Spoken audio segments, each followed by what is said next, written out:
Hi students, welcome back.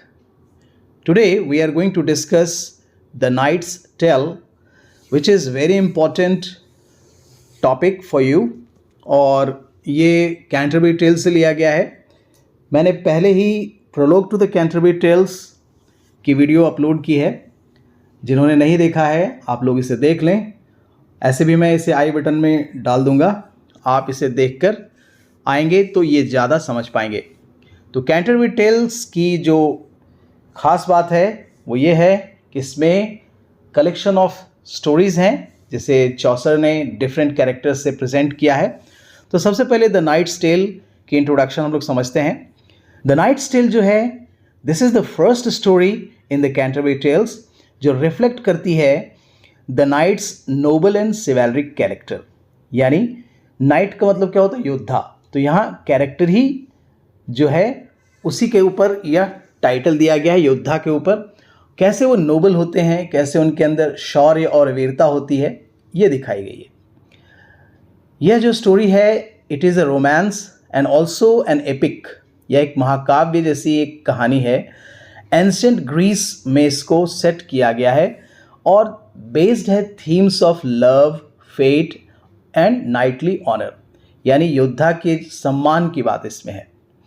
ये जो story है वो रिवॉल्व करती है दो थेबन नाइट्स के ऊपर। थेब्स के रहने वाले ये नाइट्स हैं, ठीक है।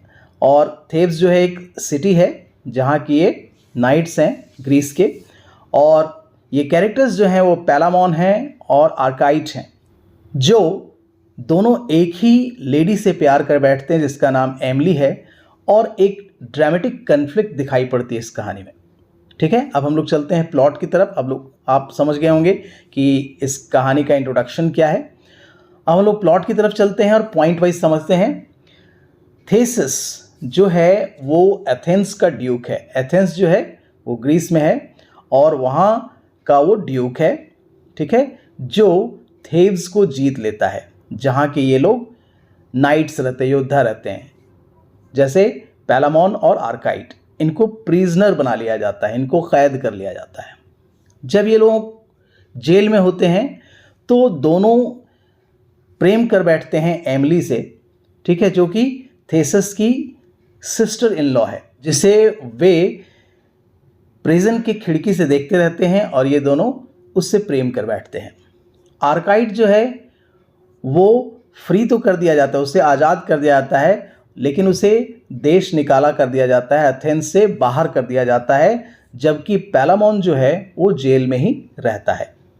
आर्काइट लौट कर आता है, अपना हुलिया बदल कर आता है और वह थेसिस के कोर्ट में रहता है और वो एमली के आसपास रहता है ताकि वह उसे देखा करे और उससे कभी ना कभी प्यार का इजहार कर सके। पैलामॉन जो है वो भी जेल से भाग जाता है और ये दोनों जो योद्धा हैं, दोनों नाइट्स जो हैं, वो मिलते हैं एक जंगल में और दोनों के बीच में एमली को लेकर लड़ाई हो जाती है कि कौन उससे प्यार करेगा, कौन उससे शादी करेगा। थेसिस जो है, जब वह पाता है कि ये दोनों योद्धा यहीं हैं, एथेंस में ही हैं, तो दोनों के फाइटिंग को वो डिक्लेयर कर देता है कि दोनों की जो लड़ाई है एक टूर्नामेंट के फॉर्म में होनी चाहिए, ठीक है, और जो विनर होगा उसकी शादी एमली से करा दी जाएगी।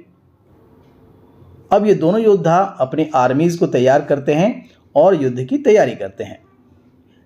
इससे पहले कि ये लोग युद्ध करें, दोनों प्रे करते हैं अपने अपने इष्ट देव को, यानी गॉड को, ठीक है। पैलामॉन जो है वो अपने देवता को याद करता है जिसका नाम वीनस है, जिसे गॉड ऑफ लव कहा जाता है। और आर्काइट जो है वह, पैलामॉन जो है वो वीनस को प्रे करता है अपने प्रेम के लिए और आर्काइट जो है वो अपनी विक्ट्री के लिए मार्स से प्रे करता है। दूसरी तरफ एमली जो है वो चाहती है कि वह शादी न करे, उसे अनमैरिड रहना चाहिए, इसलिए वो डायना से प्रे करती है। और डायना जो है वो चैस्टिटी की गॉडेस मानी जाती है, लेकिन उसे बता दिया जाता है, ठीक है, थेसिस के द्वारा कि उसे शादी करनी ही पड़ेगी किसी एक को चुनना ही पड़ेगा। अब क्या होता है, दोनों के बीच में युद्ध होता है, लड़ाई होती है और आर्काइट जो है वो बैटल को जीत लेता है, लेकिन जल्द ही वह घोड़े से गिर जाता है और मर जाता है और पैलामॉन का रास्ता क्लियर हो जाता है और वह शादी के लिए तैयार हो जाता है। तो पैलामॉन और एमिली की शादी हो जाती है और कहानी का अंत हो जाता है। अब इस स्टोरी का थीम क्या है? इस स्टोरी के थीम में चौसर ने फेट वर्सेस फ्री विल को दिखाया है। वे कहते हैं कि डिस्पाइट ह्यूमन एफर्ट्स, यानी आप कितने भी प्रयास कर लो, फेट के आगे कुछ भी नहीं है।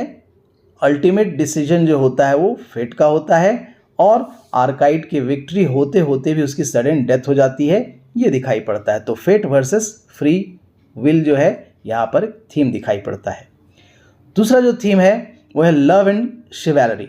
दोनों नाइट्स जो हैं वो मिडिएवल कोड ऑफ ऑनर के लिए compete करते हैं, लड़ाई करते हैं एमिली के हैंड के लिए। तो यहाँ लव और शिवैलरी दोनों दिखाई गई है, यानी प्रेम और शौर्य और वीरता दिखाई गई है।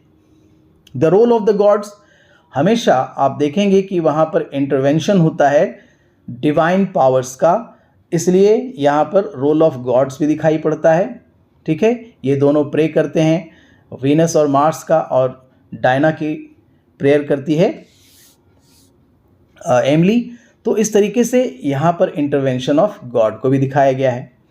Conflict between love and friendship, कैसे प्रेम के चक्कर में पैलामॉन और आर्काइट दोनों का जो डीप बॉन्ड है वो डिस्ट्रॉय हो जाता है एमिली के प्यार में।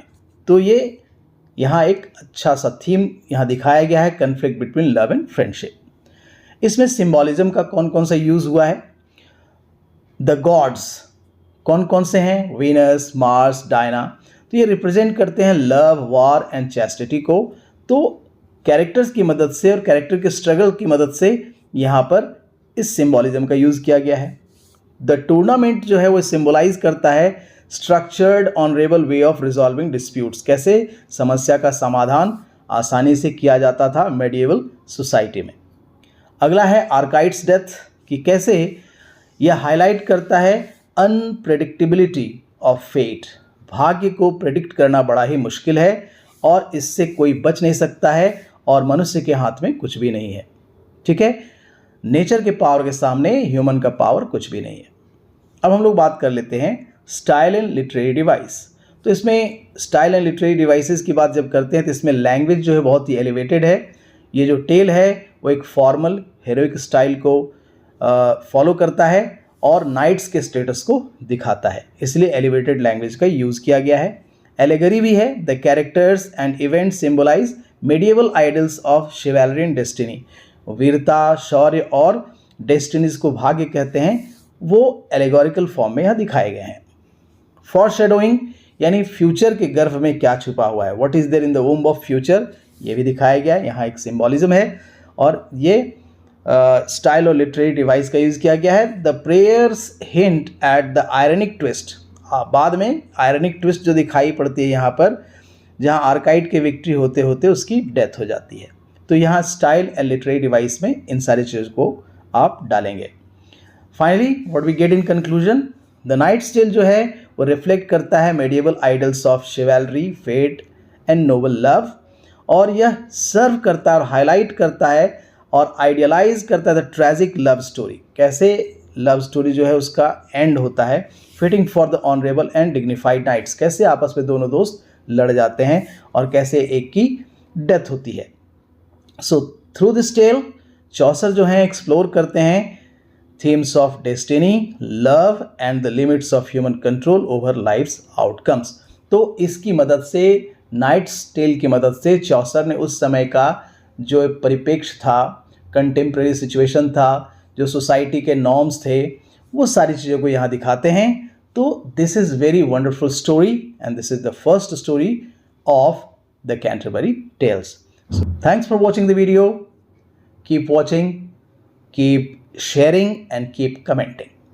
See you in the next video very soon. Till then, bye-bye.